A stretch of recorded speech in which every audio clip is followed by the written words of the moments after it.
Good day, spiritual artists. This is CJ Miller, your host. I admit that I've cheated today, and I actually just ate a piece of coconut cake that was left over from dinner last night. So I'm jazzed. I've had coffee and coconut cake, and I'm asking you to sit down somewhere quietly for the next 20 minutes with your journal or your doodle sketchbook and get ready to listen to chapter 6 called Mark Makers in the book, The Spiritual Artist We Are Designed to Create. So this chapter starts with this quote: "You use a glass mirror to see your face. You use works of art to see your soul." George Bernard Shaw. Chapter 6, Mark Makers. In the 1950s, the art world was buzzing in response to a slew of experimental new painters such as William de Kooning, Jackson Pollock, Fritz Klein, Robert Motherwell, Philip Gaston, and Joan Mitchell. Their exciting, unique style was putting the American art world at center stage. American art critic Harold Rosenberg began using the term action painting to describe what later became known as abstract expressionism. Rosenberg believed that abstract painting was a recording of an event in time more than an actual image, and explained that this new form of painting was not representative, but a physical depiction of the mind itself. The slashes and textures of color formed by brush, pencil, and other multimedia communicated the person's state during the time of creation. When I first discovered this term, I was fascinated by the concept. With my practice, I had realized that painting, like the creative process itself, did seem to be recording my state of mind. I also realized that if I was willing to let go of my controlling self, that my final work would take on a life of its own. It was as though the painting had a story to tell, and I was merely using myself as a tool to express that story. With that realization, I came to discover that each painting session uncovered new expressions of myself. Many other creatives support this idea, including dancer and choreographer Twyla Tharp. In Tharp's book, The Creative Habit, Learn It and Use It for Life, she details her creative process and introduces her concept of creative DNA. According to Tharp, each of us is born with a unique combination of creative preferences, and it is our goal to uncover and express our own creative DNA. Quote, "We all have strands of creative code hardwired into our imaginations," she explains. "These strands are as solidly imprinted in us as the genetic code that determines our height and eye color, except they govern our creative impulses. They determine the forms we work in, the stories we tell, and how we tell them." She then introduces a series of 33 questions to help an artist identify their personal creative habits. I highly recommend her book if you wish to explore these questions further. Quote, "If you understand the strands of your creative DNA, you begin to see how they mutate into common threads in your work," Twyla says.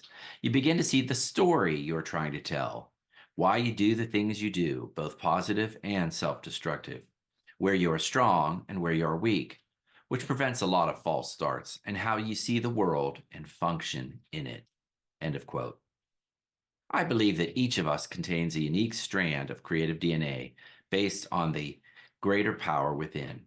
When we express that creativity, we are conveying creative intelligence in a through me, as me demonstration. More importantly, we are birthing a fresh aspect of creative intelligence through our creative vocabulary born from our DNA, life situation, and experiences. We have a way of interpreting the world, and it is individual. There is no one else like us. Long before Rosenberg and Tharp, renowned American essayist and transcendentalist philosopher Ralph Waldo Emerson postulated a very similar theory. Quote, "This is that law whereby a work of art of whatever kind sets us in the same state of mind wherein the artist was when he made it." End of quote. Emerson strongly emphasized the relevance of humanity in our personal experience in the world. Most importantly, Emerson rejected views that this greater power was separate from the world, and he also postulated that it was demonstrated in every physical manifestation around us and as us. When we are in alignment with this greater power, we create our own good. I'm going to say that again.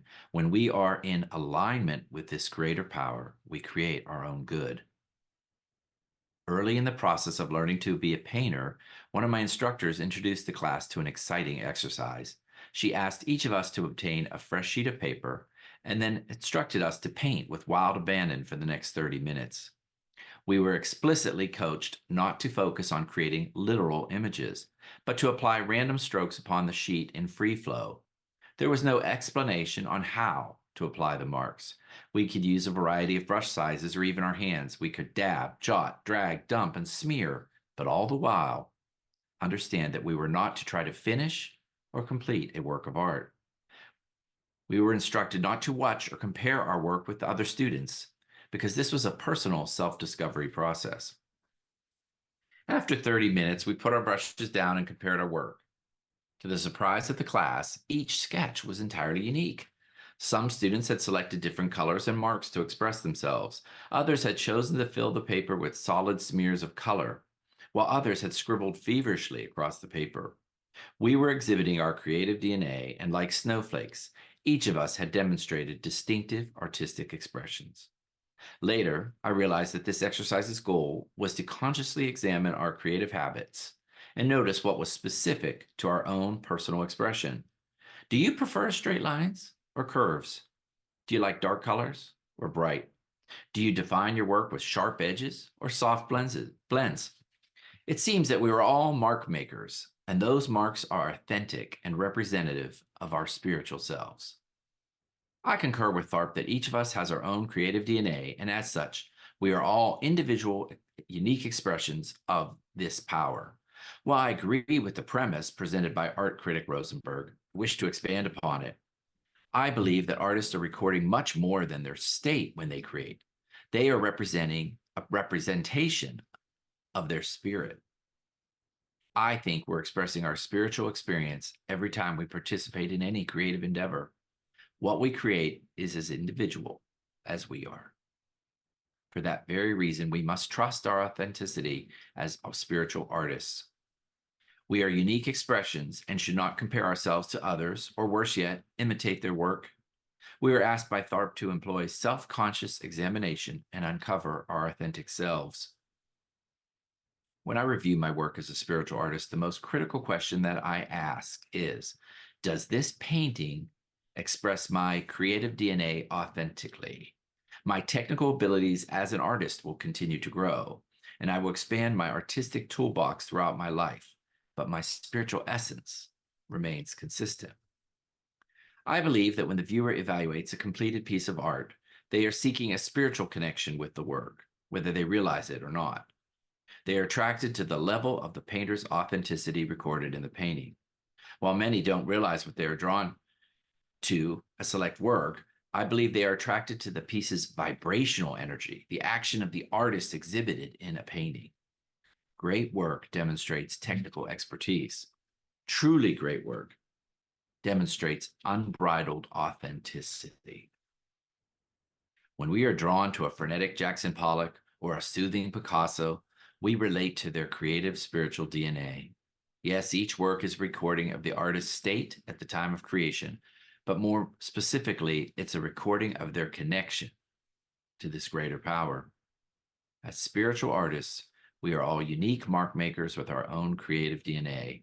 We decide the level of our authenticity through our conscious engagement by focusing on the process, not the results, and learning to reveal our individual perspective every time we create. I'm going to read that one more time. We decide the level of our authenticity through our conscious engagement by focusing on the process, not the results, and learning to reveal our individual perspective every time we create.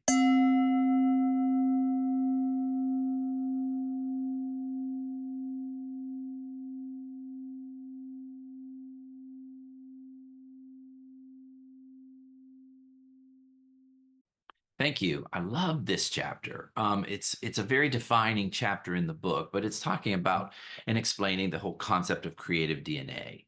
And as you sit there doodling on your pad, you should recognize that if we were to collect everybody listening to this right now and put them together, the doodles would be totally unique to each person. Now, I do talk about the term creative DNA, and a lot of that is what's innate to us. I have a natural tendency and that I'm drawn to bright colors. Someone else might have dark colors. And that's all part of this deep ingrained essence of who we are. But later, we're going to talk about how you can actually alter some of these characteristics and you can choose which ones you want to be because we are, once again, I want to share that with you, at choice. So as you sit there doodling, recognize that those unique curves that you're making, the lines, the colors that you're choosing to use on the paper, they are all unique to you. And that is part of your creative DNA. And just like we learned here with Emerson, you are a mark maker, and those marks are unique. Thanks for joining me today, and I will talk to you tomorrow.